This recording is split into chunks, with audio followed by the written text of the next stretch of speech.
हरे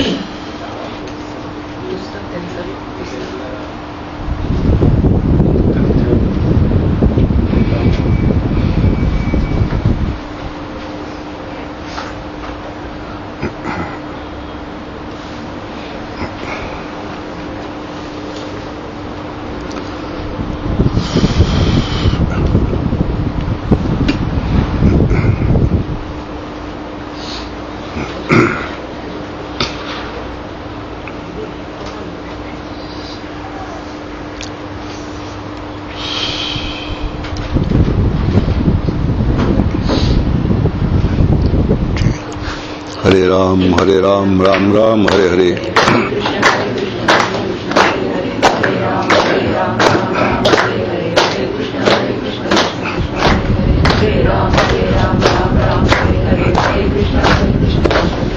जय जय रघुवीर समर्थ।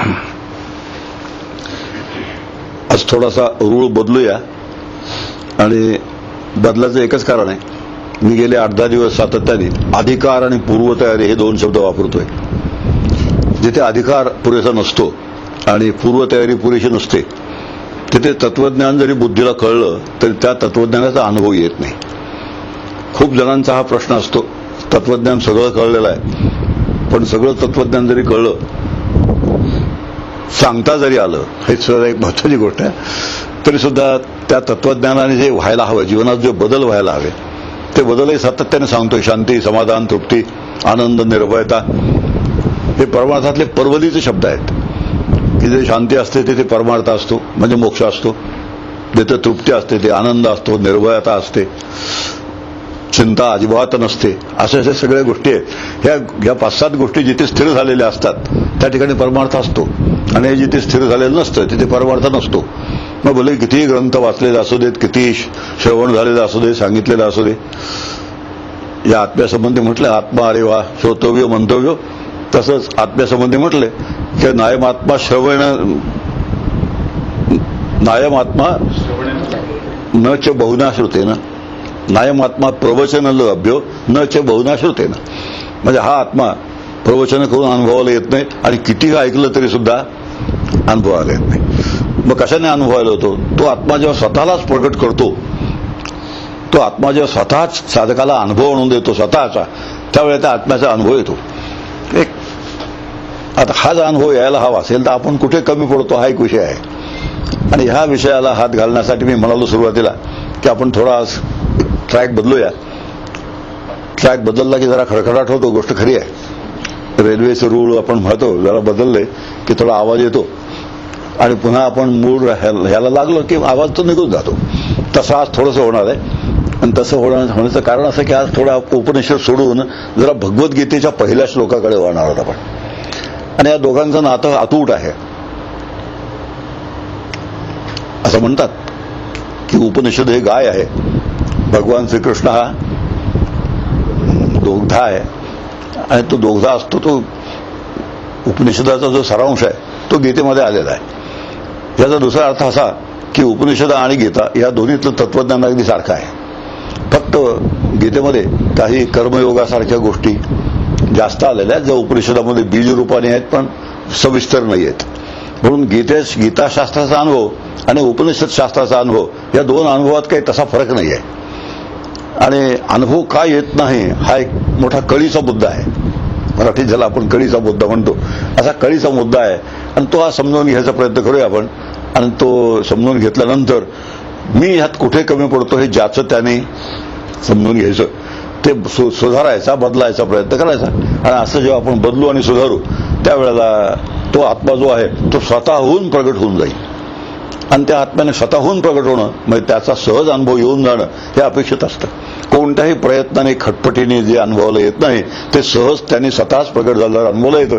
पण त्याला जर प्रगट व्हायला लावायचं असेल तर आमची पूर्वतयारी कोणत्या पाहिजे, अधिकार कोणता पाहिजे, हे भगवद्गीतेच्या पहिल्या श्लोकात आपल्यासमोर मांडलेलं आहे। गीतेचा अभ्यास करणारे लोक बरेच आहेत आणि नाना तऱ्हाने गीतेचा अभ्यास होतो, पण आजपर्यंतचा अनुभव असा आहे की सहसा पहिल्या श्लोकाकडे कोणी फारसं लक्ष देत नाही। आणि या पहिल्या श्लोकामध्ये खूप मजा आहे जर आपण तिचा व्यवस्थित विचार केला आणि या पहिल्या श्लोकाच्या आधाराने आपल्याला गीतेचा अधिकारी कसा असावा त्याचा अंदाज येतो। आणि आपण तसे आहोत का असा आत्मपरीक्षणाने अंदाज येतो. आणि असे आत्मपरीक्षण केल्यानंतर जिथे आम्ही कमी पडतो, जिथे आमची उणीव आहे ती आम्ही दुरुस्त करण्याचा, भरून काढण्याचा प्रयत्न केला तर गीतेचा अनुभव येण्याची शक्यता आहे. काही पूर्वपीठिका आहे गीतेची. गीता हा महाभारतातला एक भाग आहे. महाभारतातलं जे भीष्म पर्व आहे त्या भीष्म पर्वात गीता सांगितली गेलेली आहे. हे सांगायचं एकच कारण आहे की महाभारतातले काही कॅरेक्टर्स ज्याला आपण म्हणतो त्या कॅरेक्टर्सचा आज आपण थोडासा विचार करणार आहोत या गीतेच्या पहिल्या श्लोकाच्या निमित्ताने. महाभारतातल्या 3 कॅरेक्टर्स आहेत, दुर्योधन, दुःशासन आणि शकुनी. 3 कॅरेक्टर्स आहेत. भगवद्गीतेमध्ये ह्यातली एकही कॅरेक्टर नाही आहे. भगवद्गीतेत धृतराष्ट्र आहे, अर्जुन आहे, संजय आहे आणि ज्ञानदेवांच्या मताप्रमाणे ध्वजस्तंभावर बसलेला वानर म्हणजे हनुमंत आहे. असे एक काही गोष्टीत मजा केलेल्या असतात संतांनी की अर्जुनाचा जो रथाचा ध्वज आहे त्या ध्वजावरती हनुमंत बसलेला आहे असं ज्ञानेश्वर महाराज म्हणतात. ते आपण बाजूला ठेवूया. पण गीतेमध्ये हे 4च आहेत फक्त. धृतराष्ट्र पहिला श्लोकच आहे, धृतराष्ट्र उवाच धर्मक्षेत्रे कुरुक्षेत्रे.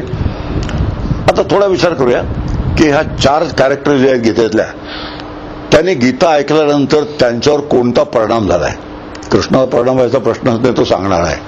तो परिणाम कोणावर होणार आहे? तिघांवरती, धृतराष्ट्र, अर्जुन आणि संजय. या तिघांवर गीता ऐकल्यानंतर कोणता परिणाम झाला, तिघांच्या प्रतिक्रिया काय होत्या, रिस्पॉन्स कसा होता, ह्याच्यावरून आपल्याला अंदाज करता येतो की ह्याचा असा रिस्पॉन्स का, त्याचा तसा रिस्पॉन्स का, ह्याचा एक अंदाज करता येतो. मग आपला रिस्पॉन्स जर धृतराष्ट्रासारखा असेल तर मग आपण कुठे कमी पडतो हा थीम आहे. आता मध्यवर्ती कल्पना ही आहे. धृतराष्ट्राविषयी ज्ञानेश्वर महाराज म्हणतात गीता सांगून झाली. भगवंतांनी अर्जुनाला गीता सांगितली आणि गीता सांगितल्यानंतर धृतराष्ट्राने जेव्हा प्रतिक्रिया व्यक्त केली तेव्हा ज्ञानेश्वर महाराज धृतराष्ट्राच्या बाबतीत म्हणतात का म्हैसा बैसाला पुरा हलू नये दे.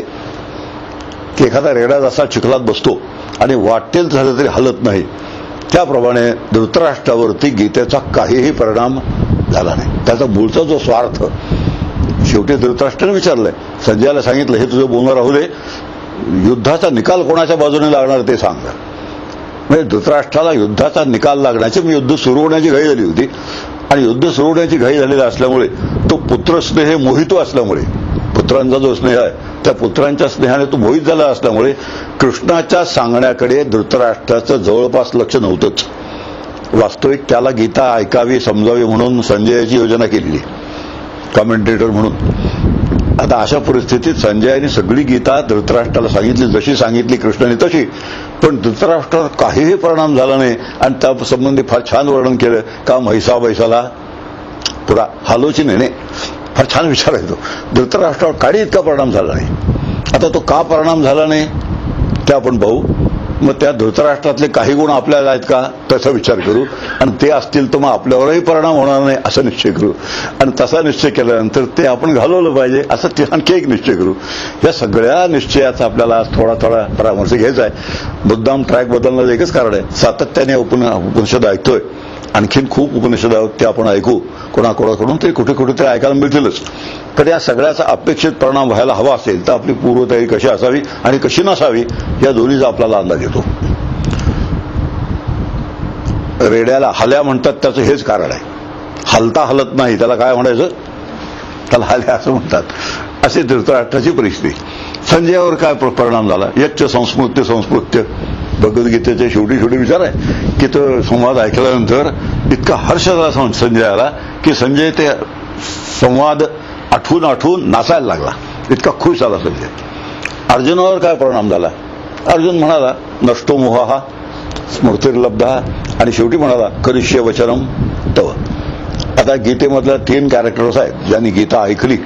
संजयाने ऐकली, धृतराष्ट्राने ऐकली, अर्जुनाने पण ऐकली. धृतराष्ट्रावर काय परिणाम झाला आपण पाहिला, संजयावर काय परिणाम झाला हे आपण पाहिलं, अर्जुनावर काय परिणाम झाला तेही आपण पाहिलं. माझा एकच गीता सांगणारा एकच, पण तिघांवर 3 परिणाम झाले, ते वेगळे झाले. असं काय झालं? आता पुन्हा मुद्दा आला. मग अर्जुन असा काय होता, अर्जुनावर काय विशेष होता की त्याच्यावर परिणाम, जो अपेक्षित परिणाम होता कृष्णाला तो झाला आणि धृतराष्ट्रावर अपेक्षित परिणाम झाला नाही, तो का नाही झाला? त्याशी पण थोडासा आपण विचार केला तर मग आता पुन्हा येऊया. धर्मक्षेत्रे कुरुक्षेत्रे समवेता युत्वा. जे धर्मक्षेत्र आहे तेच कुरुक्षेत्र आहे. ज्ञानेश्वर महाराजांनी त्याच्यावर टीका लिहिताना जे धर्मालय म्हणजे ते तर कौरव आणि माझे गेले असते काजे समजायचे नाही असं म्हटलंय. धृतराष्ट्र म्हणजे ह्या संदर्भामध्ये ज्ञानेश्वर महाराजांनी नुसत्या धर्मक्षेत्राचा उल्लेख केला, कुरुक्षेत्राचा उल्लेख नाही केला. ओव्यामध्ये कुरुक्षेत्राचा उल्लेख नाहीये आणि उल्लेख नसण्याचं एकच कारण आहे, जे धर्मक्षेत्र आहे तेच कुरुक्षेत्र आहे. धर्मक्षेत्रेच कुरुक्षेत्रे असं नाहीये, धर्मक्षेत्रे म्हणजेच कुरुक्षेत्रे असा बसवून घ्यायचं. आता पुढचा प्रश्न आहे की धर्मक्षेत्र आणि कुरुक्षेत्र आपल्यापासून किती लांब आहे? आपल्यापासून म्हणजे माझ्यापासून किती लांब आहे? मी गेलो होतो कुरुक्षेत्रावरती आणि कुरुक्षेत्रावर गेल्यानंतर जो मला अनुभव आला ते धर्मक्षेत्रही आहे का, तिथे धर्मयुद्ध झालं म्हणून ते धर्मक्षेत्र आहे. आता त्याची पुष्कळ आहे, ते ऐतिहासिक क्षेत्र सुद्धा आहे. त्याचं कारण आहे जय नावाचा इतिहास आहे महाभारत. जय नावाचा इतिहास असल्यामुळे जिथे ऐतिहासिक युद्ध झालं ते ऐतिहासिक क्षेत्र सुद्धा आहे. जिथे धर्मयुद्ध झालं म्हणून धर्मक्षेत्र सुद्धा आहे. जे ठिकाणी लढाईसारखं कर्म झालं म्हणून ते कुरुक्षेत्र सुद्धा आहे. इतक्या पद्धतीने त्या क्षेत्राचं महात्म्य आपल्या समोर आहे. त्या कुरुक्षेत्रावर मी गेलो होतो. तिथे गेल्यानंतरचा अनुभव असा की ते वाटाडे असतात ना, गाईड मंडळी, ती गाईड मंडळी पाठीमागे लागली माझ्या. आणि नेहमी कोणत्याही क्षेत्रात तुमच्या पाठीमागे गाईड जर लागला तर तो डेंजरस आहे म्हणून समजायला हरकत नाही, क्षेत्र कोणतंही असू दे. आता मी गेलो, मग त्या गाईडने मला सांगितलं इथे भीमाने दुःशासनाची मांडी फोडली, रुपया द्या. धर्मक्षेत्राचं स्वरूप आहे, कुरुक्षेत्राचं स्वरूप आहे. इथे अर्जुनाने कर्णाला ठार मारला, रुपया द्या. असं 2-4 ठिकाणी रुपया. हे कुंड आहेत, निराळी तीर्थ आहेत, मोठं पाणी आहे पुष्कळ त्याच्यामध्ये. लढाई संपल्यानंतर कौरव आणि पांडव तिथे आंघोळी करत असत. तुम्ही आंघोळ करा की करू नका, मला रुपया असं जे काही असतं त्याला धर्मक्षेत्र असं म्हणतात. अशी आपली एक पद्धत आहे. नरसोबाची वाडी आमच्याकडे आहे, मी परवा बोललो की कोणाला माहिती. तिथे गेल्यानंतर पहिल्यांदी लॉटरीच्या तिकिटांच्या दुकानात जायचं असतं. सगळं पाहिलेलं सांगतो, कित्येक वेळा मी पाहिलं. सुरुवातीला जायचं त्या लॉटरीच्या तिकिटाच्या दुकानात जायचं, ते लॉटरी तिकीट घ्यायचं. मग पुढे वाटेत कवठाची बर्फी मिळते. तिथल्यासारखी कवठाची बर्फी कुठंच मिळत नाही. आणि फिके पेढे तर विचारूच नका, तिथे घ्यावेत तर ती तिथेच घ्यावेत. मग याच्या पुढे गेल्यानंतर शंख, चिंपले, अंगठ्या वगैरे मोठे दुकानं लागतात. आणि एवढं सगळं झालं तर मग आहेत दत्त महाराज आहेत, कुठे पळतात ते. आता ही जी काही धर्मक्षेत्राची तीर्थक्षेत्राची एक आपली एक होऊन गेलेली आहे, ती विचार केल्यानंतर आपला असं वाटतं ही धर्मक्षेत्र तीर्थ कुरुक्षेत्र कसले आहे ती तीर्थक्षेत्र. म्हणून आपण थोडासा ती तीर्थक्षेत्रांना, कुरुक्षेत्राला, धर्मक्षेत्राला जवळ आणण्याचा प्रयत्न करूया. किती जवळ आणता येतं? आता अशी कल्पना करूया, इथून विचार केला तर कुरुक्षेत्र हजारो मैल लांब आहे. इथून विचार केला तर, पण ते कुरुक्षेत्र किती जवळ आणता येईल ते विचार करूया. आणि ते जवळ आणता येईल असं आपण म्हणतो ते गीतेच्या आधारानेच जवळ आणता येईल. त्यामध्ये असं काहीतरी आपली फ्लाईट ऑफ इमॅजिनेशन म्हणतात त्याला काही वाव द्यायचा नाही. गीताच सांगते, त्याच्यावरून आपण त्याचा एक बसवून घ्यायची घडी. आता हे जे शरीर आहे त्या शरीराला काय म्हणतात? गीतेमध्ये श्लोक आहे, इदं शरीरम कौंतेय क्षेत्रभेद्य विधीयते. आता असा विचार केल्यानंतर आपल्याला कळलं क्षेत्र किती जवळ आलं, हजारो मैल लांब राहिलं, इथेच आलं. आता हे कसं आहे, ह्याला अप्लाइड परमार्थ म्हणतात. जोपर्यंत त्या कृष्णाने त्या कुरुक्षेत्रावर त्या अर्जुनाला त्या काळात गीता सांगितली असे जोपर्यंत आहेत त्या त्या त्या आणि त्या, तोपर्यंत ते माझ्याजवळ कधी येतच नाही. आणि जोपर्यंत हे सगळं माझ्यापाशी येत नाही तोपर्यंत मला त्याचा उपयोग होण्याची शक्यता नाही. म्हणून अतिशय जवळ आणलं पाहिजे हे सगळं. मी जेवढं जवळ आणेन तेवढं त्याचा मला उपयोग होईल. आणि जेवढा उपयोग होईल तेवढं करिष्ये वचनम जवळ नष्टो मोह स्मृतिर्लब्धा. ही जी अर्जुनाची स्थिती झाली ती सुद्धा आमची होईल. पण ते जवळ आणण्याची गरज आहे. जवळ किती आणता येतं त्याचा आपण विचार करतो की हेच क्षेत्र म्हणतात. आपलं जे शरीर आहे तेच क्षेत्र आहे आणि त्याला धर्मक्षेत्र आणि कुरुक्षेत्र असंही नाव आहे. त्याचं कारण आहे 84 लक्ष क्षेत्र आहेत. 84 लक्ष येऊन आहेत, तेवढी क्षेत्र आहेत. मग हे जे क्षेत्र आहे या क्षेत्राचं एक वैशिष्ट्य आहे की ह्याच क्षेत्राला फक्त धर्माच्या आज्ञा सांगता येतात.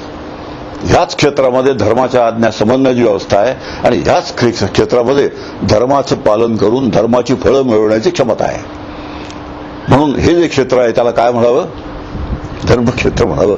धर्माच्या आज्ञा बैलाला सांगता येत नाहीत, त्याला तर समजत नाही, तसं त्याला वागताही येत नाही. दुसरं क्षेत्र घेतलं आपण, पण एकच क्षेत्र असं आहे मनुष्य जन्म की मनुष्य शरीर, मनुष्य क्षेत्र, की ज्यामध्ये धर्माच्या आज्ञा सांगण्याची व्यवस्था आहे, त्या समजण्याची व्यवस्था आहे, त्याप्रमाणे वागून त्याचं फळ मिळण्याची सुद्धा व्यवस्था या एकाच क्षेत्रात आहे. आणि असं जे धर्मक्षेत्र आहे ते अगदी जवळ आहे. त्याचबरोबर हे कुरुक्षेत्रही आहे. कुरुक्षेत्र भगवद्गीतेच म्हटलंय, त्वम नियतम कर्म कुरु. आता कुरु, अमुक अमुक तू कर, असं तू कर, ही आज्ञा फक्त ह्या क्षेत्राला देता येते, बाकी कोणत्याही क्षेत्राला देता येत नाही. दुसऱ्या कोणत्याही प्राणाला, जनावराला तू हे कर असं सांगता नाही येत. आणि सांगितलं त्याला कळत नाही, कळत नसल्यामुळे त्याला तसं वागता येत नाही. ठीक आहे, प्राणी जाऊ आपण, त्याला काहीतरी सवय झालेली असेल, त्याप्रमाणे घाण्याचा बैल भोवताली फिरेल, ती गोष्ट वेगळी, की त्याच्या सवयीने होणारी गोष्ट आहे. पण त्याला तो अमुक कर असं सांगता नाही येत. आता म्हणून आपण हेच शरीर धर्मक्षेत्र आहे. याचं कारण आहे धर्माच्या आज्ञा सांगता येतात. हे शरीर कुरुक्षेत्र आहे, जसं सांगितलं तसं करता येतं. आता ह्या दृष्टीने विचार केला तर हेच धर्मक्षेत्र आहे, हेच कुरुक्षेत्र आहे, हा विचार जर मनामध्ये बसला तर धर्मक्षेत्र कुरुक्षेत्र अतिशय जवळ आलं. आणि अतिशय जवळ आलं म्हणजे शरीर हेच ते आहे असं कळलं. आता क्षेत्र शब्दाचा एक अर्थ शेत असा होतो. शेत, तुमच्या गावात ऊसाचं क्षेत्र किती आहे, जोंधळ्याचं क्षेत्र किती आहे, असं आपल्या भारतामध्ये म्हणण्याची पद्धत आहे. मग क्षेत्रामध्ये पीक काढतात. मग हे जे क्षेत्र आहे त्यामध्ये पिकं कोणती निघतात? 3 पिकं निघतात ह्या क्षेत्रामध्ये. एक पुण्याचं पीक निघतं, एक पापाचं पीक निघतं आणि शुद्ध पुण्याचं पीक निघतं. 3 पिकांची व्यवस्था ह्या क्षेत्रामध्ये आहे. पापाचं पीक, आता माहिती आपल्याला पापाचं पीक म्हणजे काय असेल ते, पुण्याचं पीक. आता आणि शुद्ध पुण्य शब्दाचा अर्थ असा होतो की ज्ञानेश्वर महाराजांनी आणखी 3रं शुद्ध पुण्य सांगितलं. ओवे आहे, पुण्यात्मके पापे स्वर्गा जाईजे, पापात्मके पापे नरका जाईजे, जेणे माते पावेजे ते शुद्ध पुण्य. आता यातून फरक लक्षात आला असेल की पुण्य ज्याला लौकिक अर्थाने परंपरेने आपण पुण्य म्हणतो, त्या पुण्याचा परिणाम म्हणजे स्वर्गाची प्राप्ती होते. पाप जर केली तर नरकाची प्राप्ती होते. पण असं एक पुण्य आहे ज्याला शुद्ध पुण्य म्हणतात, त्याने माझीच प्राप्ती होते, म्हणजे श्रीकृष्णाची प्राप्ती होते, म्हणजे मोक्ष मिळतो. आता 3ही पिकं काढण्याचं स्वातंत्र्य या शरीरामध्ये आहे. आपल्याला पाहिजे असेल पापाचं पीक निघेल, पाहिजे असेल पुण्याचं निघेल, आणि शक्य असेल अधिकार संपन्न झालो तर शुद्ध पुण्याचं पीक निघेल की ज्यामुळे आपण मुक्त होऊन जाऊ, भगवंताची प्राप्ती होईल. तर अशा पद्धतीने विचार केला तर मग हे क्षेत्र कुरुक्षेत्र आहे, हे क्षेत्र धर्मक्षेत्र आहे. आणि त्याचबरोबर ही पिकं काढण्याचं सुद्धा हे क्षेत्र आहे.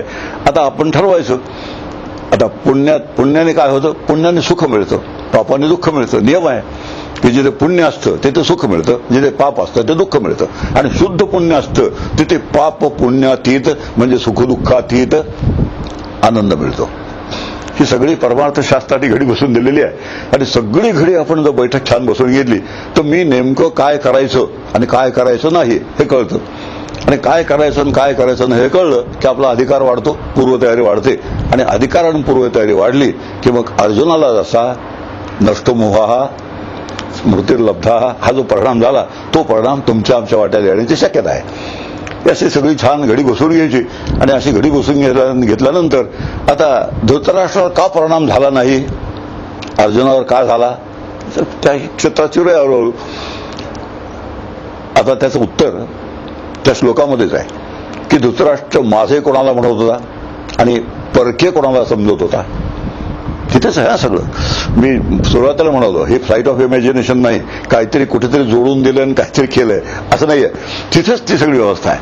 धृतराष्ट्र दुर्योधन दुःशासन शकुनी याला माझे म्हणत होता. मामका पांडवाश्चैव किमकुर्वत. आता मामका कोण होते? धृतराष्ट्र स्वतः त्याचे स्वतःचे कोणाला समजवत होता, तर दुर्योधन दुःशासन शकुनी हे 3 प्रतिनिधी आहेत आपण कौरवांचे, त्यांना तो माझे समजवत होता.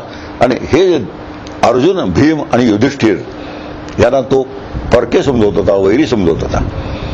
दुर्योधन दुःशासन शकुनीच्या विजयाची तो अपेक्षा करत होता आणि अर्जुन, युधिष्ठिर आणि भीम यांच्या पराभवाची अपेक्षा करत होता. मग त्याचे वैरी कोण होते? आता आपण हे बसून घ्यायचं सगळं की अर्जुना त्याचा वैरी आहे, भीम वैरी आहे, युधिष्ठिर वैरी आहे. आणि त्याला माझे कोण वाटतात? ते दुर्योधन दुःशासन शकुनी. आता ह्या बैठकीवरून आता ही एकदा बैठक मांडून घेतली.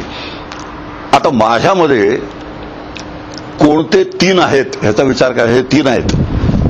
म्हणजे हे तीन दुर्योधन दुःशासन शकुनी हे जर माझ्यामध्ये दडलेले असतील, ते मला जर माझे वाटत असतील, तर मी कोण झालो? धृतराष्ट्र झालो. आणि मी जर धृतराष्ट्र झालो तर मला वाटेल ते झालं तरी सुद्धा गीतेचा अनुभव येणार नाही. गीतेने जे सांगायचंय तो अनुभव मला येणार नाही. आता ही एक बैठक आहे आणि ही बैठक बसून घेतली तर ओळखता येतं हे माझ्या दडलेले आहेत का. आणि माझ्या जर दडले असतील तर मी धृतराष्ट्र आहे, आणि मी धृतराष्ट्र असेल तर का म्हैसाला पुरा. आता याशी बसून घ्यायची, आणि असे बसून घेतल्यानंतर आपली जबाबदारी आपल्याला कळते. आता ओळखायचं कसं? दुर्योधन दुःशासन शकुनी माझ्यात बसलेले आहेत. कदाचित अगदी बेताबेताने असतील, जेमतेम असतील, कदाचित फार मजबूत असतील, बलवान असतील. ते ओळखायचे कसे? माझ्यात दुर्योधन आहे, माझ्यात शकुनी आहे, माझ्यात तिसरा कोण? दुःशासन. हे आहेत माझ्यात. हे ओळखायचं कसं? आता ते जे कॅरेक्टर्स आहेत ना, दुर्योधन कसा होता? दुर्योधन मानी आहे, लोभी आहे आणि अन्यायी आहे. तीन गोष्टी आहेत दुर्योधनाला. लोभी आहे, मानी आहे आणि अन्याय करणारा आहे. संबंध दुर्योधनाचं चरित्र आपण जर पाहिलं त्या तीन गोष्टीचं प्राधान्य आहे दुर्योधनाच्या चरित्रामध्ये. अत्यंत मानी आहे. द्रौपदीने ते ह्याच्यातले प्रसंग ठाऊक आहेत आपल्याला. मयासूर, त्या मयासुराने मयसभा निर्माण केली होती. तर जिथे पाणी नव्हतं तिथे न्याय असे भिजेल म्हणून हे वर घेतलं. त्यावर द्रौपदी वरून म्हणाली की आंधळ्याची मुलं आंधळीच असणार. आता कशा द्वेषाची ठिणगी कुठे पडू शकते आणि द्वेषाची ठिणगी नंतर सोडाची ठिणगी कुठे पडू शकते? एक वाक्य फक्त ती द्रौपदी वरून म्हणाली. आधी तयारच होतं ना सगळं दुर्योधन, तेवढ्या एका वाक्यानं झालं असं नाही, सगळं आतमध्ये तयारच होतं. फक्त त्या वाक्याने त्याच्यात भर पडली आणि भर पडल्यामुळे दुर्योधन असा मान्य होता. जरा असं म्हटल्याबरोबर अत्यंत संतप्त झाला आणि तो संताप जो होतो शेवटपर्यंत त्याचा संताप गेला नाही. आता पुढचा मुद्दा, मी मान्य आहे का? आता स्वतःशी गाठ आली. आणि इथे स्वतःशी गाठ आली की ज्याला आमचे पंचायत होते. आणि मी जर माने असेल म्हणजे जिथे जाईन तिथे मला मान मिळाला पाहिजे, लोकांनी माझा सन्मान केला पाहिजे, आदर सत्कार केला पाहिजे. पंगत बसली असेल तर पहिल्या 3 पानात तरी निदान माझं पान असलं पाहिजे. आमंत्रणाची यादी असली तर पहिल्या 3 नावात माझं नाव असलं पाहिजे. अगदी शेवटी माझं नाव असेल समजा आमंत्रणाच्या यादीमध्ये, तर मग ह्याचा अर्थ असा होतो की त्याच्या प्रायोरिटीजमध्ये प्रेफरन्सेसमध्ये मला स्थान नाही. मग अशा ठिकाणी मी जाणार नाही. आता असं सुरू झालं सगळं. असा जो मानी स्वभाव आपला असेल याचा अर्थ असा नाही की आपला अपमान करून घ्यावा. परमार्थात हे खूप जपावं लागतं की स्वतःचा अपमान करून घेतो तो अधिकारी असतो असं नाही. पण माशी मान सन्मानाची जर अपेक्षा ठेवली, सातत्याने मान सन्मान हे जर आपलं जीवनाचा स्थायीभाव झाला तर मग मात्र पंचायत होते. माझा अनुभव सांगतो तुम्हाला, मी माझं सांगत असतो. तसं आहे असं समजू नका, पण सांगतो याचं एकच कारण आहे. सगळ्या श्रोत्यांना वाटतं की हा आपल्यातलाच आहे आणि मग जवळीक वाटते, सगळ्याशी वक्त्याबद्दल जवळीक वाटते. आता माझे मान सन्मान सांगतो. आमच्याकडे लग्न लागतात लांब खेड्यामध्ये, तर त्या लग्नात अशी पद्धत की येणारा प्रत्येक VIP माणसाला हार घालायचा गळ्यामध्ये. अशी एक मोठी काठी असते, त्या काठीला हार अडकवलेले असतात. मोठा माणूस आला की त्याच्या गळ्यात हार घालायचे. एकदा असं झालं की मी ऐन वेळेला लग्नाला पोचलो त्या खेड्यामधल्या एका. अगदी ऐन वेळेला प्रॅक्टिस असल्यामुळे असा अर्धा तास अगोदर जाणं परवडत नसायचं. तर सगळे हार संपले होते, माझ्या गळ्यात हारच नाही. आता तुम्ही सांगा देशमुखांच्या गळ्यात हार पाहिजे की नको त्या भागामध्ये? असं काहीतरी होऊन जातं. मग सगळे हार घातलेले लोक समोर दिसत होते आणि ते सगळे कसे अलबते गलबते होते माझ्या मताने. आणि हार घालायला योग्य तेवढा मीच त्या भागात असल्यामुळे माझ्या गळ्यात हार नाही ही कल्पना सहन झाली नाही. तिकडे लग्न लागत होतं, माझं लक्ष तिकडे नव्हतं, नवरा नवरीकडे. माझं लक्ष ज्यांच्या गळ्यात हार होते त्यांच्याकडे होतं. आता असे जेव्हा ती मान मरातप आणि ते सन्मानाच्या आपल्या कल्पना असतात आणि दुसऱ्याचा सन्मान झाला की आपल्याला त्रास होतो, त्यावेळेस समजायचं की आपल्यात कोण लपून बसलेला आहे? दुर्योधन लपून बसलेला आहे. आणि जर माझ्यात दुर्योधन लपून बसला असेल तर मी धृतराष्ट्र आहे. आणि मी धृतराष्ट्र असेल तर का म्हैसाला आता ध्रुपद चांगलं लक्षात आलं असेल तुम्ही. ही स्वतःला तपासण्याची एक पद्धत आहे. आणि अशी स्वतःला तपासण्याची पद्धत जर आपण अवलंबली तर मग आपला अधिकार आणि आपली पूर्वतयारी कोणत्या स्तरावर आहे हे ज्याचं त्याला लक्षात येतं. आणि असं ज्याचं त्याला लक्षात आलं की आपलं काम झालेलं असतं. मग असं गीतेमध्ये आपलं ठाऊक आहे अमानित्वम. आता ठाऊक आहे कोणती लक्षणं आहेत? दोन लक्षात आहेत, एक आसुरी आणि संपत्ती आणि दैवी संपत्ती. आता दैवी संपत्तीत अमानित्व पाहिलंय, अमानित्वम अदंबित्वम, नातीमान्यता हे दुसरं एक भगवंतांनी लक्षण सांगितलंय गीतेमध्ये. आता जिथे नातीमान्यता असणं आवश्यक आहे, अमानित्व असणं आवश्यक आहे, त्या ठिकाणी जर अशी मानाची अपेक्षा असेल तर मग माझा अधिकार आहे का, माझी पूर्वतयारी आहे का, आणि माझी पूर्वतयारी नसेल, अधिकार नसेल तर मला गीता ऐकून हे उपयोग होईल का, असे सगळे प्रश्न आपल्या समोर विचारता येतात. आणि असे प्रश्न विचारल्यानंतर उपनिषद ऐकल्यानंतर सुद्धा हीच पूर्वतयारी जर नसेल परिणाम होणार नाही, तर अपेक्षित त्याचा उपयोग आहे तो अपेक्षित उपयोग होणार नाही. आता असा दुर्योधन मानी आहे, तसा जर मी जर मानी असेल ना, आणखी एक प्रसंग चालतो. 15 ऑगस्ट 26 जानेवारी मुरगुडला नगरपालिकेत साजरे होतात, झेंडावंदन वगैरे असतं, खुर्च्या बिर्च्या मांडलेल्या असतात. आता मुरगुडमध्ये पुन्हा मगासारखंच मुरगुडमध्ये सर्वात स्टेटसचा माणूस कोण असेल, 45 वर्ष प्रॅक्टिस केलेला ख्यातनाम डॉक्टर असलेला माणूस पहिल्या 3 खुर्च्यात तरी नको का हो, तुम्ही सांगा. आता या पद्धतीने जेव्हा असं पहिल्या 3 खुर्च्यात माझा नंबर लागत नाही, कुठेतरी 7वी 8वी खुर्ची येते, त्यावेळेला तिकडे सारे जा असे अच्छा पण चालू असतं, झेंडावंदने चालू असतं, माझं लक्ष असतं पहिल्या 3 खुर्च्यात बसलेल्या लोकांच्याकडे. आता ही जी काही हकीकत आहे, या हकीकतीमध्ये आपल्याला गीता पाठ झाली, गीता छान समजली, बुद्धीला कळली, सांगताही आली, लेखही लिहिले त्याच्यावरती, पण त्याचा अपेक्षित परिणाम जो आहे नष्टो मोहा मूर्तीर लब्धा होत नाही. आता असा दुर्योधन मानी आहे, अन्यायी आहे, लोभी आहे. माझा लोभ सांगतो, पेशंट यायचे माझ्याकडे, सर्दी पडसं खोकला झालेले, मला माहीत असायचं की 2 दिवसात हा फार 2-4 गोळ्या खाल्लं की बरं होणार आहे, पण त्याने तसं बरं झालेलं मला परवडायचं नाही. म्हणजे काय आता कळलं असेल.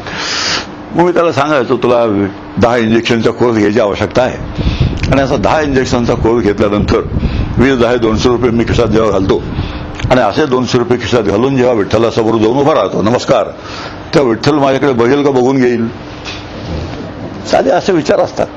अरे हे सगळे पूर्वतयारीचे आपले जे विषय आहेत, ही पूर्वतयारी जोपर्यंत आम्ही मनावर घेत नाही, लक्षात घेत नाही, तोपर्यंत गीता वाचू, उपनिषद वाचू, ब्रह्मसूत्र वाचू, काय वाटेल ते होईल. ज्ञानेश्वरीची पारायण होतील, एकनाथी भागवताची पारायण होतील, तुकाराम गाथ्याची पारायण होतील, सगळं होईल. पण हा जोपर्यंत बेस तयार होत नाही तोपर्यंत त्याचा जो अनुभव यायला पाहिजे, जो तुकाराम महाराजांना आला, ज्ञानदेवांना आला, अर्जुनाला आला, तो अनुभव आम्हाला येण्याची शक्यता नाही. असं कुठेतरी कमी जास्त असेल तर, एवढ्या मोठ्या प्रमाणात नसतं, पण काहीतरी थोडंफार कुठेतरी गडबड असते. आणि अशी थोडीफार जी गडबड आहे ती सुद्धा प्रयत्नपूर्वक जर आम्ही काढून टाकली तर मग दुर्योधन नावाचा जो एक आहे कॅरेक्टर ते आपल्यातून जाईल. दुःशासन आहे. मला दुःशासन आपलं शौक आहे की प्रत्यक्ष चुलत भावाच्या पत्नीशी त्यांनी कसं वर्तन केलं तो भाग आता सांगत बसत नाही. आता याचा अर्थ असा होतो की स्त्रीकडे बघण्याची त्याची जी दृष्टी होती, जी वृत्ती होती, तीच मुळात अत्यंत विकृत होती.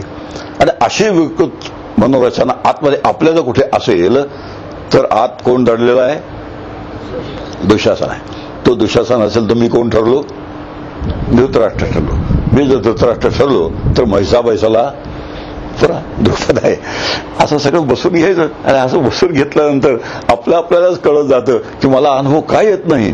सगळं तावातावाने प्रश्न विचारतात ना, इतकं सगळं वाचलं, इतकं सगळं केलं, काय काय केलं असतं, जंत्री तयार असते की एकदाही वारी चुकलेलं नाही, एकादशी एकदा सुद्धा थांबलेली नाही, इतकी पारायणं झाली, हे झालं ते झालं, व्रत झाली, वैकल्य झाली, इतकी प्रवचनं ऐकली.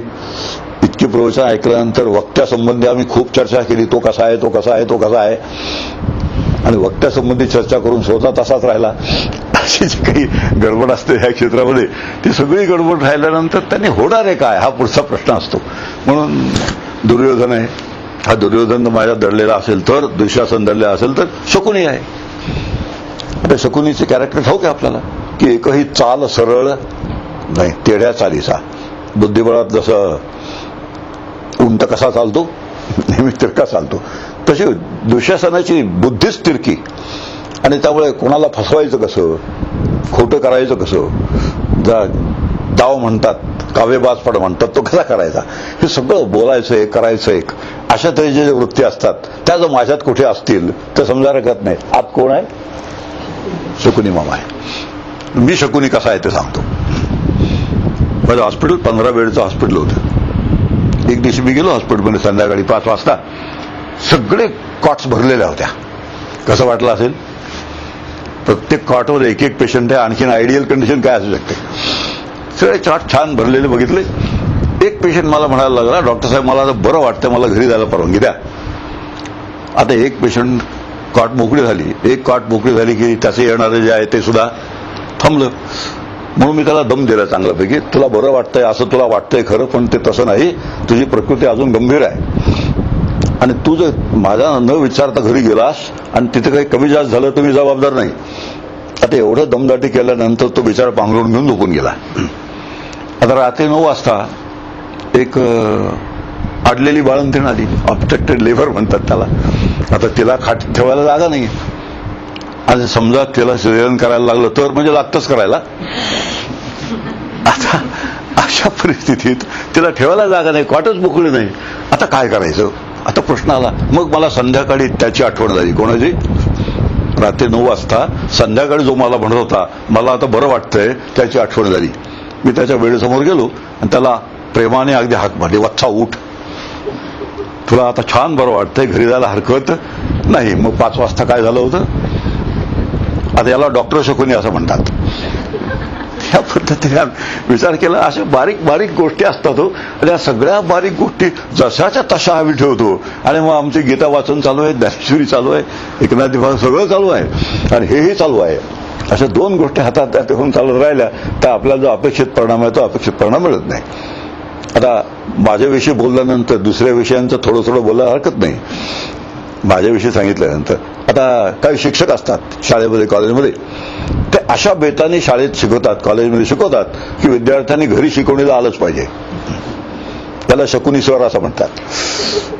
आता शकुनी आपल्याला पडद्यावर बघायचं कारण नाही. तुमच्या आमच्या जागोजागी शकुनी आहेत की अशा तिरक्या चाली खेळणारे, तेढ्या चाली खेळणारे, बनवाबनवी करणारे, फसवाफसवी करणारे. त्यांनी जसं सोंगट्या ज्या होत्या त्या कृत्रिम सोंगट्या तयार केल्या आणि पांडवांना फसवलं, धर्माजाला चकवलं. आता तसे शकुनी जागोजागी समाजात आहेत. आणि असा शकुनी जर माझ्यात दडलेला असेल कुठेतरी तर मी कोण आहे? धृतराष्ट्र आहे. या पद्धतीने आम्ही विचार करत गेलो तर दुर्योधन, दुःशासन, शकुनी हे 3 जोपर्यंत माझ्यात दडलेले आहेत तोपर्यंत मी धृतराष्ट्र आहे. मी धृतराष्ट्र असेन तर धृतराष्ट्रावर जसा काडी इतका परिणाम झाला नाही गीता प्रत्यक्ष कृष्णाच्या तोंडातून ऐकून. आता हे आणखी नाही. ते प्रत्यक्ष कृष्ण सांगत होता, संजय त्याला सांगत होता. आता तिथल्या तिथे सगळं चाललेलं असून त्याला ती गीताचा काही परिणाम झाला नाही. तसंच माझं होण्याची शक्यता आहे. आता एक बाजू झाली.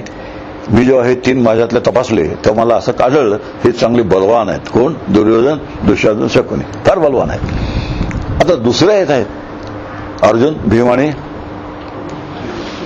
युधिष्ठिर. ते मी माझ्यात शोधायला लागलो आणि ते माझ्यात शोधायला लागल्यानंतर मला असं आढळलं हे 3 जण ऑक्सिजनवर ठेवलेले आहेत. जेमतेम आहेत, जिवंत आतमध्ये आहेत. आता ज्या अर्जुनाला गीता ऐकल्यानंतर नष्टो मोह हा स्मृती लब्धा अशी त्याची भूमिका तयार झाली. तो अर्जुन माझ्यात मी तपासायला पाहायला लागलो तर जेमतेम कसा तरी जिवंत होता. असा अर्जुन आहे तरी कसा? आता पुढचा प्रश्न आहे अर्जुनाजवळ असं काय आहे? आपण परवा पाहिलं ज्ञानेश्वर मला सुरुवातीला सूचना देतात, अहो अर्जुनाची आहे पांती जे परिसने योग्य होती. म्हणजे अर्जुनाच्या पंक्तीला जे बसायला योग्य आहेत त्यांनी गीतेचा अभ्यास करावा. बाकीच्याने केलं तर हरकत नाही पण उपयोग होणार नाही. आता याचा अर्थ असा नाही गीता वाचू नये, ज्ञानेश्वरी वाचू नये, गीता वाचू नये. अभ्यास करत करत ही तयारी वाढवत आहे. आपला जे दोष आहे, आपला जो हा धृतराष्ट्र लपलेला आहे तर इकडे अभ्यासही चालू पाहिजे आणि इकडे त्याला काढायचा प्रयत्न चालू पाहिजे. दोन्ही हातात हात घालून चाललं ते एक वेळ अशी येऊन जाते की निघून जातात आणि आपल्याला जो अपेक्षित परिणाम येऊन जातो. आणि हे जे दुर्बळ आहेत ते बलवान होतात, जे बलवान आहेत ते काढून टाकले जातात. अर्जुन आहे कसा? अर्जुनाची पंगत कशी आहे? ज्ञानेश्वर महाराजांनी 9व्या अध्यायाच्या सुरुवातीला अर्जुनाला काही दाखले दिले, सर्टिफिकेट्स, तू कसा आहेस. आणि ते खोटे सर्टिफिकेट नसतात. भगवंताने अर्जुनाला दिली जे आहेत वा महिन्याला 1000 रुपये या पद्धतीने 3 महिन्याची रजा पाहिजे 3000 रुपये. आता असली सर्टिफिकेट नसतात ते. आता कळलं असेल तुम्हाला अशी कोण देतो आणि कोण मागतो. आता भगवंत म्हणतात अर्जुनाला तू कसा आहेस? तू सुमन आणि शुद्धमती, अनंदिको अनन्य गती, तरी येशी ग प्राज्ञा, आस्थेचीच संज्ञा, बोललेली गोष्टीच्या अवज्ञाने नशी करू. असे 6 गुण अर्जुनाजवळ आहेत.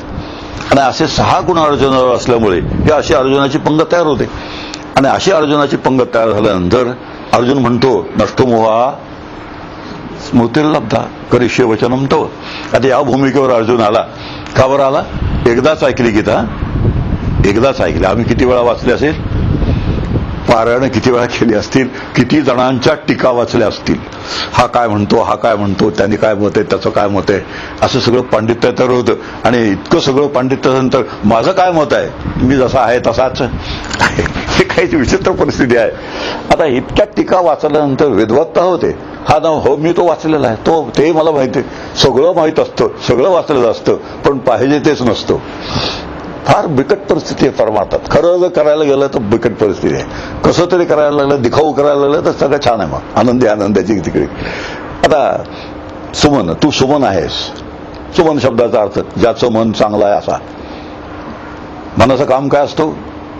आणि शास्त्र परवा झालं संकल्प विकल्पात्मक वृत्ती. मला जे मन संकल्प करतं, विकल्प करतं, त्याला मन असं म्हणतात. अंतःकरण जेव्हा संकल्प विकल्प करायला लागतं तर त्याच अंतःकरणाला मन असं म्हणतात.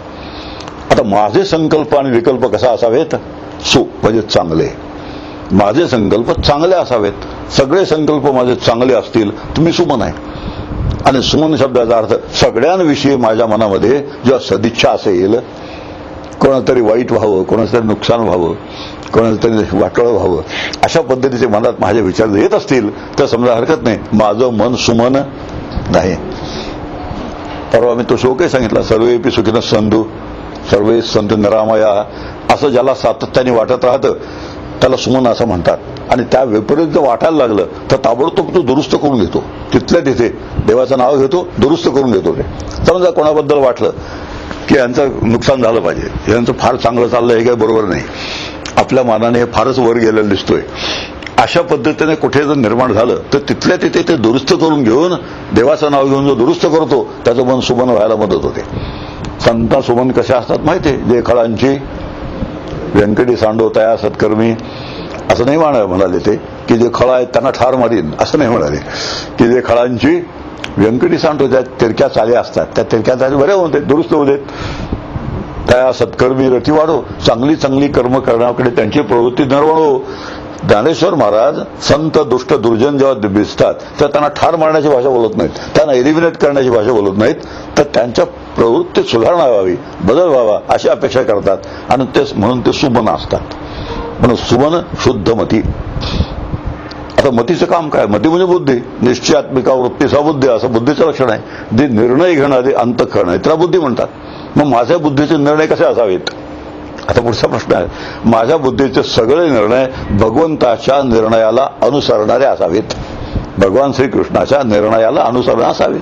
न्याय नीती धर्म ज्याला म्हणतात आणि भगवान श्रीकृष्णांची शिकवण ज्याला म्हणतात त्याला अनुसरणारे सगळे बुद्धीचे निर्णय असावेत.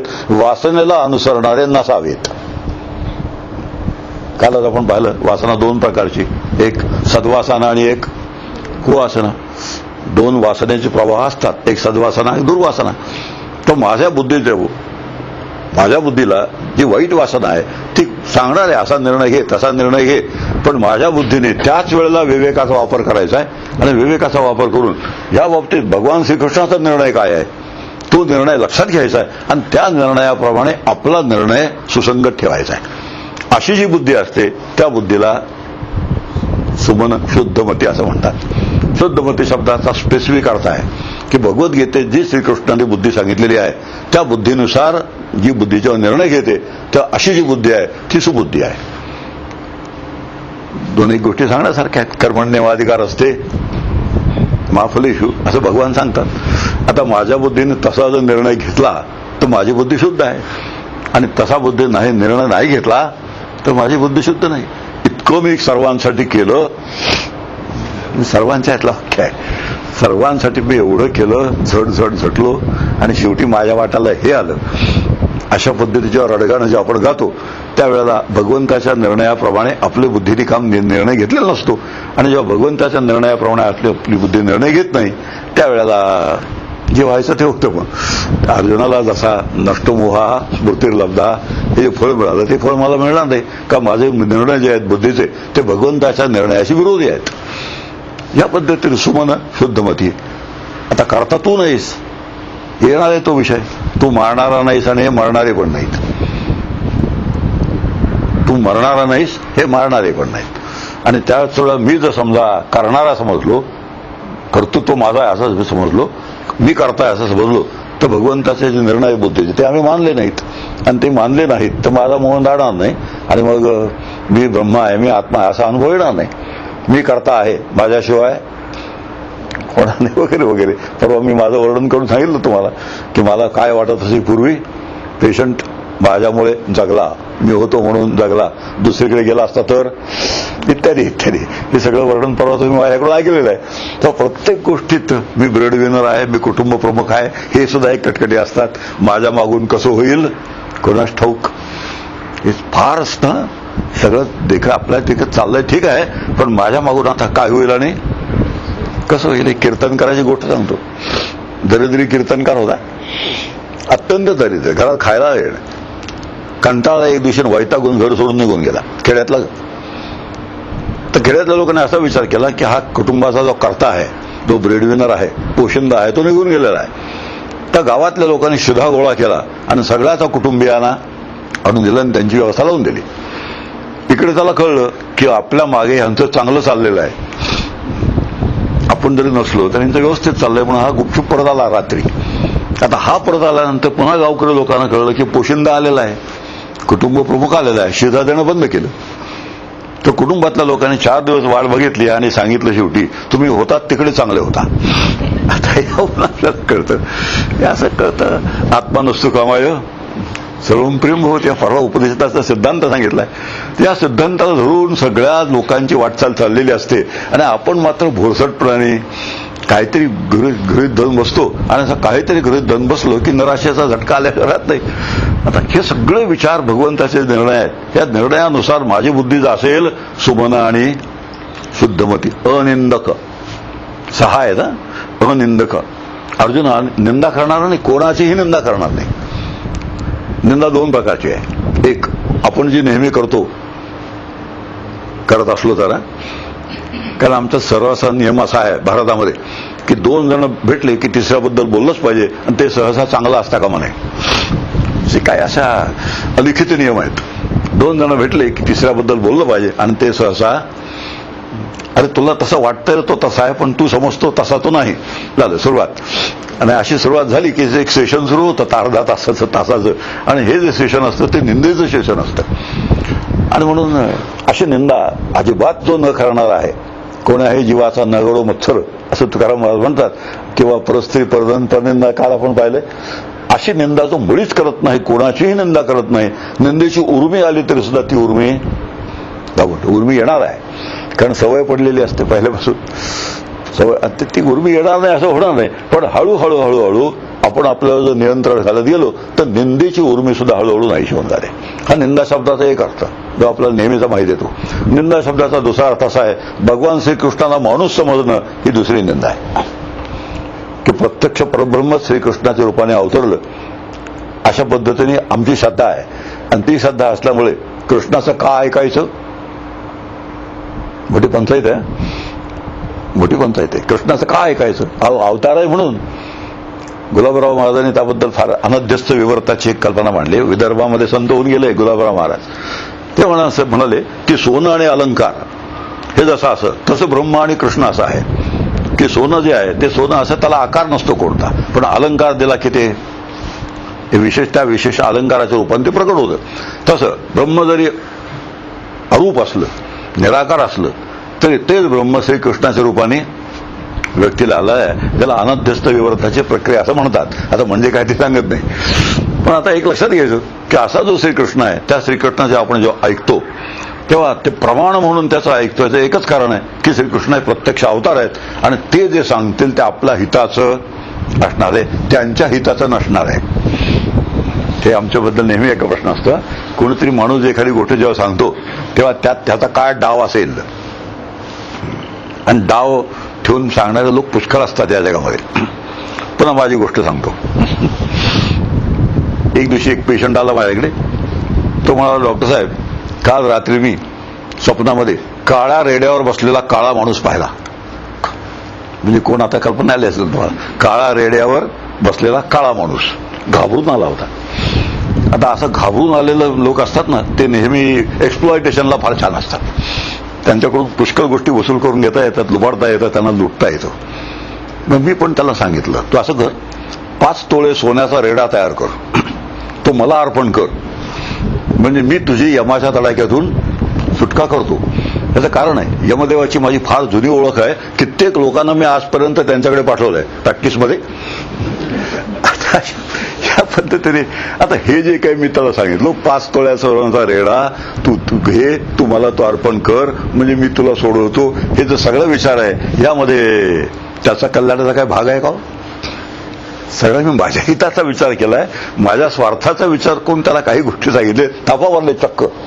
आता अशी एकही गोष्ट भगवान श्रीकृष्णाच्या बाबतीत चुकूनही शक्य नाहीये. आणि असं असल्यामुळे त्यांच्या शब्दावरती अनक्वालिफाईड फेथ आपण त्याला म्हणतो, पूर्ण विश्वास ठेवायला हरकत नाही. श्रद्धेच्या बाबतीत हे वैशिष्ट्य आहे. ज्ञानदेवांच्या शब्दावर श्रद्धा का ठेवायची? कारण ज्ञानदेवाने त्यांच्या हयातीमध्ये कोणत्याही घरात राहिले नाही. कशात राहिलेत? देवळाभोवतीच्या ओऱ्या असतील त्या ओऱ्यामध्ये राहिले. देवळाभोवताली ओऱ्या असतात त्या ओऱ्यामध्ये राहिले. भिक्षा मागून संबंध जीवन जगले. त्यांच्या नावाने एखादा रस्ता नाही, त्यांच्या नावाने एखादं मठ नाही, त्यांना एखादा भूखंड सुद्धा राजाने दिलेलं नाही.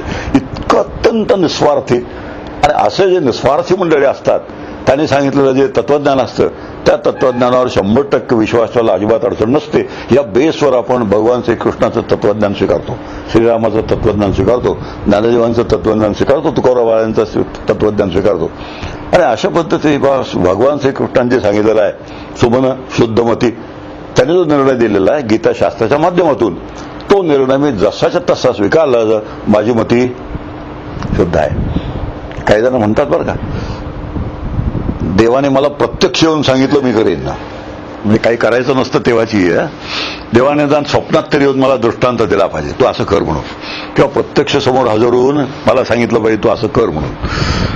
असं शक्यच नाही. मग देवाचं मनोगत जाणायचं कसं? देवाला मला काय सांगायचं आहे हे मी समजून कशावरून घ्यायचं? गीतेत जे त्यांनी सांगितले सगळ्यांना तेच मला सांगितले. हा साधा सोपा सरळ विचार जर असेल, गीतेत भगवंता जे सांगणं आहे ते अर्जुनाला नाही नुसतं, अर्जुनाय निमित्त कृत्या, आचार्य शंकराचार्याने सुरुवातीला जे हे दिले त्या अर्जुनाला निमित्त करून भगवंतानी तुम्हाला आम्हाला सगळ्यांना गीता सांगितली. हे जर लक्षात घेतलं तर भगवंताचं मनोगत काय आहे, भगवंताच्या आज्ञा काय आहेत हे समजायला आम्हाला फार सोपं आहे. म्हणून गीतेतल्या भगवंताच्या आज्ञा जशा असतील त्यानुसार आपल्या बुद्धीचा निर्णय असणं, याला शुद्धमती असं म्हणतात. सुमन आणि शुद्धमती, अनिंदक अनंदगती. कोणाची विषय कशाहून चालला होता? भगवंताला माणूस समजायचा नाही. माणूस समजला की आपण क्वेश्चन करतो लगेच, तू म्हणतोस ते खरं कशावरून? माहिती आहे तुझ्यासारखे पुष्कळ पहिले ऐकणारे आम्ही सांगणारे पाहिलेत. आता अशा आम्ही जेव्हा भाषा बोलतो ती भाषा बोलतो एकच कारण आहे, त्यांच्याविषयी श्रद्धा असणं शक्यच नाहीये, कारण तो माझ्यासारखा अवतार आहे. आता लक्षात आला असेल, तो माझं आमच्या दोघांच्या अवतार जर सारखे असतील तर मग हा अवतार, मराठी भाषा मोठी मजेदार आहे, काय अवतार आहे काय ध्यान आहे असं आपण म्हणतो. आता तो अवतार वेगळा, हा अवतार वेगळा, दोन्ही अवतारात फरक आहे. आणि म्हणून अनिंदक, कृष्णाची निंदा जो करतो, कृष्णाला जो माणूस समजतो तो कृष्णाची निंदा करतो. भगवंतानी शेवटी गीता कोणाला सांगावी कोणाला सांगू नये याबद्दल कृष्ण अर्जुनाला काही अटी घातले. त्यातली एक म्हटलंय, माझी जो असूया करतो त्याला गीता सांगू नका. माझी म्हणजे भगवान श्रीकृष्णाची असूया करतो, म्हणजे असूया करतो या शब्दाचा अर्थ भगवान श्रीकृष्णाला स्वतःच्या बरोबरीचा समजतो किंवा एक माणूसच समजतो सामान्य, अशा माणसाला गीता सांगू नका.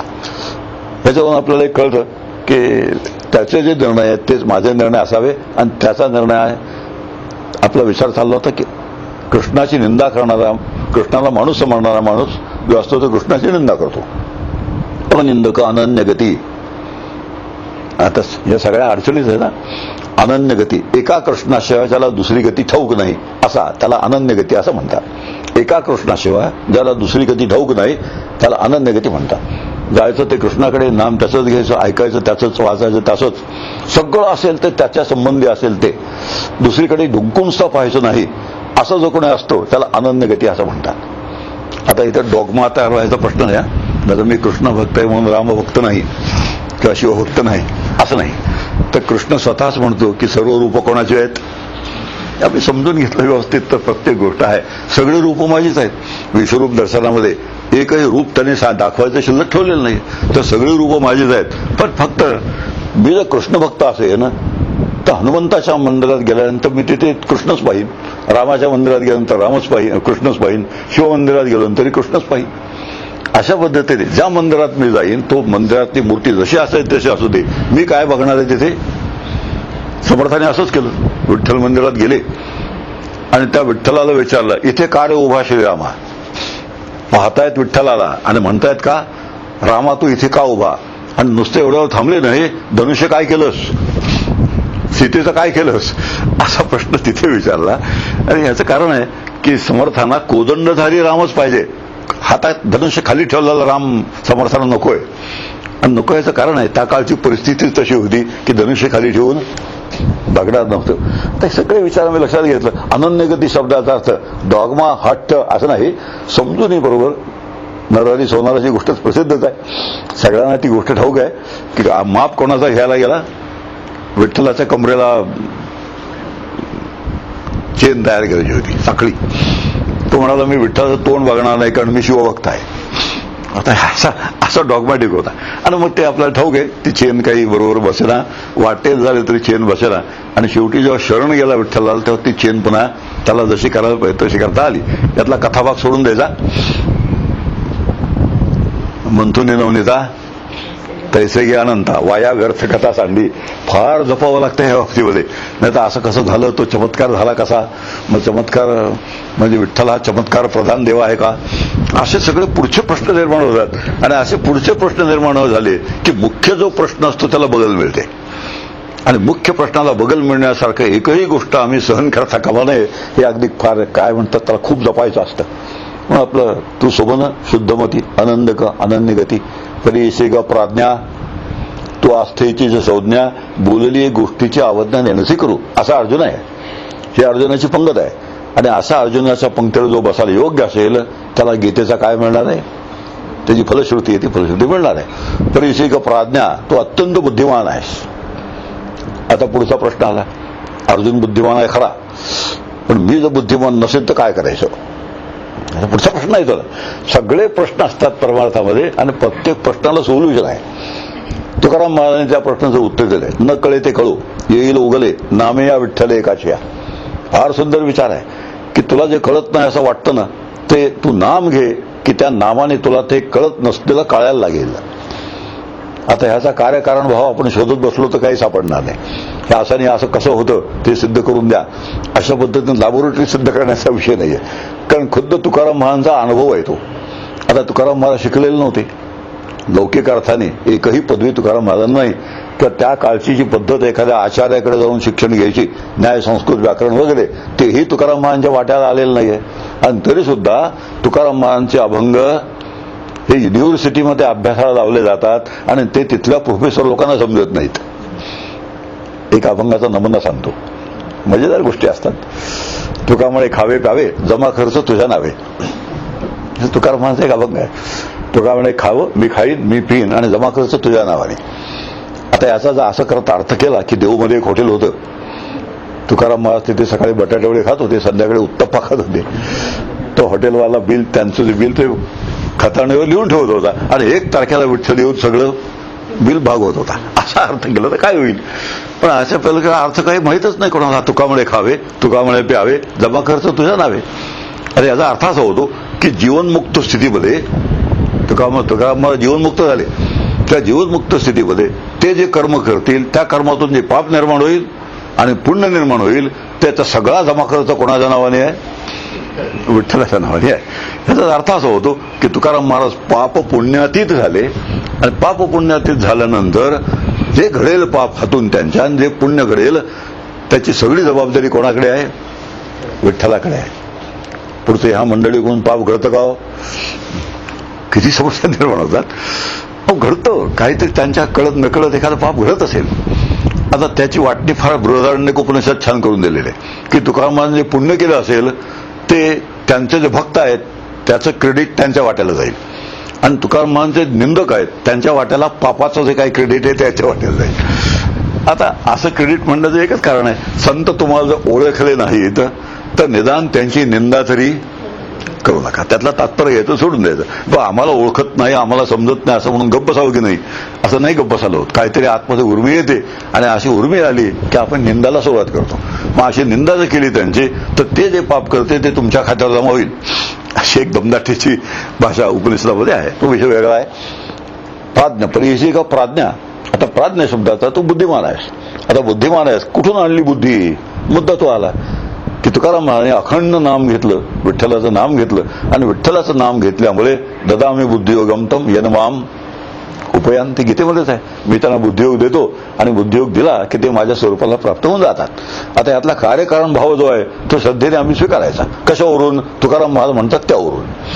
ते कशावरून म्हणतात? त्यांना अनुभव आला त्यावरून. ते किती ते गोरोबा काका आहेत, निळोबारा आहेत, खूप मोठी संतांची मांदी आली आहे की ज्यांना फॉर्मल एज्युकेशन अजिबात मिळालेलं नव्हतं, तरी सुद्धा त्यांची बुद्धी जी आहे ती ज्ञानदेवांची बुद्धी जशी काम करत होती तशीच त्यांची बुद्धी काम करत होती. त्याचं एकच कारण आहे, ती बुद्धी त्यांना नामातून मिळाली. म्हणून नामाचं जे अपूर्व महत्व आहे ते ह्या पद्धतीने आपल्यासमोर आहे.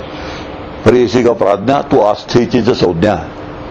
मी जे काही बोलतो त्याच्याबद्दल तुला पूर्ण आस्था आहे. मी तुला जे सांगतो त्याबद्दल पूर्ण आस्था आहे. आणि आस्था शब्दाचा अर्थ आपल्याला ठाऊक आहे. आपण एखाद्या पेशंटकडे जातो, आस्थेवाईकपणाने चौकशी केली असं पण म्हणतो. आस्थेवाईकपणाने चौकशी केली म्हणजे काय केलं? आमच्याकडची गोष्ट आहे, पेशंट बघायला जायचं असतं आजारी पडल्यानंतर, हा पुष्पगुच्छ, हा बिस्कटाचा पुडा, अबाउट टन क्विक मार्च, याला म्हणतात आस्था. फॉर्मॅलिटी असते. हॉस्पिटलमधून चौकशी केली पाहिजे, नाही चौकशी केली तर बरं दिसणार नाही आणि मी आजारी पडलो तर तो येणार नाही म्हणून मला जायला पाहिजे, असं सगळं चाललेलं असतं. याला व्यवहार म्हणतात. हा लोकव्यवहार आहे. या लोकव्यवहारात आस्था फार कमी असते आणि अशी आस्था नसणं हे परमार्थात अपेक्षित नाही. भगवंताचं जे सांगणं आहे त्या भगवंताच्या सांगण्यावरती पूर्ण आस्था असली पाहिजे. त्याने जे साधनं सांगितले पूर्ण आस्था, आणि ते आस्था असेल तर जसं त्याने सांगितलं तसं करण्याची आपोआप प्रवृत्ती असते. आस्थेची संज्ञा आणि बोलली गोष्टीची अवज्ञा नेणसे करू. जसं सांगितलं तसंच करणार आहेस. बोलली गोष्टीची अवज्ञा नेणसे करू. जसं मला सांगितलं तसं करणार आहेस तू. आणि इतके सगळे गुण अर्जुनावर असल्यामुळे नष्टो मोहा स्मृतिर्लब्धा करिष्ये वचनं तव. आता हरिपाठामध्ये एक विचार आहे, द्वारकेसर आणि कोणा घरी? तर ज्याने ऐकले त्याने ऐकले. द्वारकेसर आणि पांडवा घरी. आता पांडवा घरी का, कौरवा घरी का नाही? याचं एकच कारण आहे. पांडवांच्याकडे जे 3 आहेत, अर्जुन, भीम आणि युधिष्ठिर, यांची जी गुणसंपदा आहे ती गुणसंपदा जिथे असते तिथे द्वारकेच्या राणे असतात आणि गुणसंपदा जिथे नसते तिथे द्वारकेच्या राणे तिकडे नसतात. आता 25 वर्ष हरिपाठ मुखाने म्हटल्यानंतर रोज नियमाने संध्याकाळी एक दिवस तरी असा आत्मविश्वास निर्माण व्हावा की नाही की द्वारकेच्या राणे माझ्या घरी. मजेशीर गोष्ट आहे. 25 वर्ष आमचे वारकरी हरिपाठ म्हणतात आणि द्वारकेचं राणे कोणा घरी? रोज पांडवा घरी. अरे ते तुम्ही म्हटलं तरी आहेत, नाही म्हटलं तरी आहेतच. तुझ्या घरी येतील याची काय व्यवस्था? पण असे म्हणण्याची हिंमतच होत नाही. आज आत्मविश्वास म्हणतात ना, ते माझ्या घरी येतीलच कसे? काय हिंमत आहे त्यांची माझ्या घरी येतील? याचं एकच कारण आहे, जे अर्जुनाची गुणसंपदा आहे ती माझ्याकडे नाही, जे भीमाची आहे ती माझ्याकडे नाही, युधिष्ठिराची ती पण माझ्याकडे नाही. अशी गुणसंपदा जर माझ्याकडे नसेल तर द्वारकेचे राणे माझ्या घरी येतील कसे? आणि द्वारकेचे राणे माझ्या घरी आले की माझं काम झालेलं आहे. आता ह्या पद्धतीने विचार केला. भीम आहे, थोडक्यात आता हा विचार आहे, भीमाजवळ प्रचंड ताकद आहे. आपल्या सगळ्यांना ठाऊक आहे, गाडाभर अन्न खाल्लं काय, भूक बकासुराला मारलं काय, इत्यादी इत्यादी. त्या गोष्टी सगळ्या आपल्याला भीमाच्या ठाऊक असतात. पण भीमाचं एक फार मोठी गोष्ट आहे महाभारतामध्ये की भीम आणि युधिष्ठिर या दोघात अनेक वेळा मतभेद झाले, अनेक वेळा भांडणं झाली, वाद झाले. पण भीमाने कधीही धर्मराजाची पाठ सोडली नाही, धर्माचा पक्ष सोडला नाही. त्याप्रमाणे इथे आपल्या सगळ्यांजवळ एक 3 प्रकारची शक्ती असते, कमी जास्त असेल पण असते. एक शरीराचं बळ असतं, संपत्तीचं बळ असतं, बुद्धीचं बळ असतं.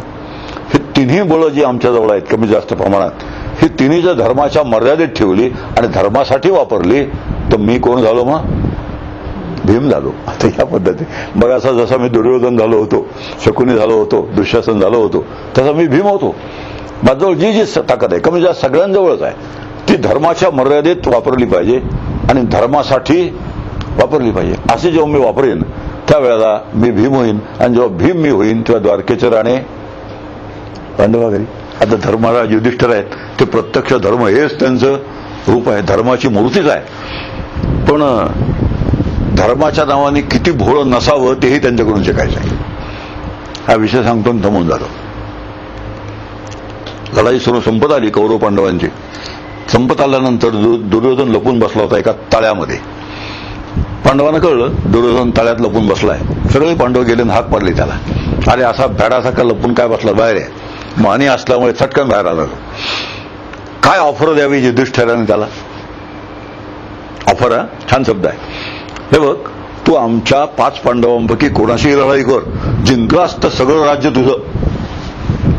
लढाई संपत आल्यानंतरची ऑफर आहे.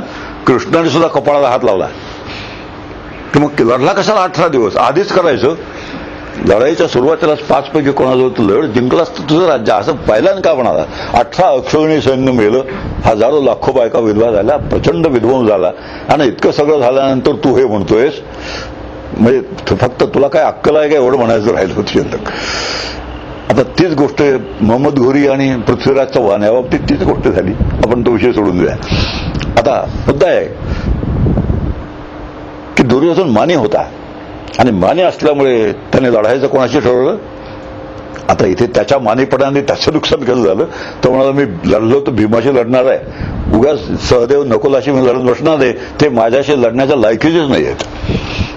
आता हा जो मानीपणा दुर्योधनाचा आहे, त्या दुर्योधनाच्या मानीपणामुळे भीमाशी लढण्यास त्याने पसंत केलं. पण भीमाशी लढून सुद्धा भीमाची मात्रा चालली नाही, कारण त्याला वर मिळाला होता. आता ठाऊक आहे. मग कृष्णाने युक्ती करून त्याला मांडी फोडायला सांगितलं वगैरे वगैरे. आता हा जो भाग आहे युधिष्ठिराच्या बाबतीत, धर्मराजाच्या बाबतीत, की धार्मिक वृत्तीचा मी असलं पाहिजे, पण धर्माच्या नावाने इतका बावळटपणा सुद्धा मी करता कामा नये. या 2 गोष्टी आपल्याला धर्माकडून शिकायच्या आहेत. आणि असा धर्मराज जेव्हा माझ्यामध्ये असेल तर द्वारकेचे राणे माझ्या घरी. आता पहिले म्हटलं ते 3 असतील तर द्वारकेचे राणे माझ्या घरी कधीच येणार नाही. त्याने 3 असतील तर, इकडचे 3 असतील तर द्वारकेचे माझ्या घरी येतील. तर अधिकार आणि पूर्वतयारी इथून आपण सुरुवात केली होती. आणि अधिकार आणि पूर्वतयारी या शब्दाचे हे अर्थ आपण लक्षात घेतले की माझ्यातले हे 3 आहेत ते ढाकलून काढायचे, आणि हे 3 जर दुर्बळ असतील, जेमतेम ऑक्सिजनवर असतील, तर त्यांना बलवान करायचंय. हे 3 बलवान झाले तर गीता अर्जुनाला सांगितल्यावर जो अर्जुनाला उपयोग झाला तसा मला उपयोग होईल. आणि तसं जर नसेल तर गीता सांगू नये, ऐकू नये, धृतराष्ट्राला काहीच उपयोग झाला नाही. का म्हैसा बैसाला पुरा, आणि इकडे द्वारकेचे राणे, दोन्हीकडे 2 वाक्य आहे. इकडे म्हैस रेडा बसेल त्याप्रमाणे, आणि इकडे द्वारकेचे राणे पांडवा घरी. या पद्धतीने असा निवाडा केला. धर्मक्षेत्रे कुरुक्षेत्रे समवेता. ऋग्वेदामध्ये एक ऋचा आहे, सच्च असच्च वचसी पस्फुर जाते. ते ऋचा असं सांगते की वाणीच्या मैदानावर सत्य आणि असत्य यांचा झगडा कायम चालू आहे. आपल्या वाणीच्या मैदानावर सत्य आणि असत्य यांचा कायम झगडा चालू आहे. तोच झगडा कुरुक्षेत्रावर सत्य आणि असत्य यांचा झाला. धर्मराजाची बाजू सत्याची आहे, दुर्योधनाची बाजू असत्याची आहे. आणि जेव्हा असत्याची बाजू मी घेईन त्यावेळेला मला गीतेचा अनुभव येणार नाही. सत्याची बाजू जेव्हा मी घेईन तेव्हा मला गीतेचा अनुभव येणार आहे. गीतेचं शास्त्र आहे त्याचा अनुभव येणार आहे. या पद्धतीने आम्ही व्यवस्थित विचार केला तर धर्मक्षेत्रे कुरुक्षेत्रे हा पहिला श्लोक सोडून देण्यासारखा नाही, म्हणून आटोपण्यासारखा नाही, म्हणून टाकण्यासारखा सुद्धा नाही. तसंच आहे शेवटचा श्लोक आहे, यत्र योगेश्वर कृष्ण यत्र पार्थो धनुर्धरा. याला गीतेची सुरुवात आणि शेवट म्हणतात. आणि गीतेचा उपसंहार आणि काय शब्द आहे तो, उपसंहार म्हणजे शास्त्रीय शेवटाला उपसंहार म्हणतात. नष्टो मोहा स्मृती, असं नाही की अहम त्वाम सर्व पापेभ्यो मोक्षयिष्यामि मा शुचः. हा गीतेचा उपसंहार आहे. आणि उपक्रम म्हणतात त्याला. उपक्रम शब्दाचा अर्थ गीतेचं शास्त्र सांगायला ज्या श्लोकापासून सुरुवात झाली तो गीतेचा उपक्रम आहे. आणि गीतेचं शास्त्र सांगून जे ते संपलं तो उपसंहार आहे. गीतेचा श्लोक सांगायला सुरुवात कुठे झाली, वेदांत तत्वज्ञान सांगायला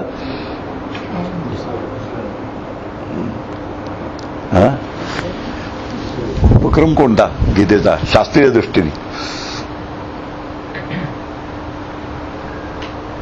सुरुवात शेवट आपण पाहिलं. धर्मक्षेत्र सुरुवात आहे आणि यत्र योगेश्वरी कृष्ण शेवट आहे. उपसंहार सुद्धा पाहिला आत्ताच. अहम त्वाम सर्व पापेभ्यो मोक्षयिष्यामि मा शुचः अशोच्यानंद शोच्यस्तम प्रज्ञावादम शभासते हा उपक्रम आहे. आणि आत्ता सांगितला तो उपसंहार आहे. आणि उपसंहार एक उपक्रम आणि उपसंहार यांची एका वाक्यात असते. म्हणजे जे तत्वज्ञान सांगायला सुरुवात केली त्याच तत्वज्ञानाला पुढे चालवत शेवटी ते तत्वज्ञान व्यवस्थित विचार करत करत पूर्णतेला नेणं हे उपसंहाराचं स्वरूप आहे. या पद्धतीने गीतेचा अभ्यास जर व्यवस्थित झाला तर ती गीता आपल्याला जिथे अर्जुन गेला तिथपर्यंत नेऊन सोडते. आणि असं जर झालं नाही तर मग बैसाला पुरा पुंडलिक वरद हरी विठ्ठल.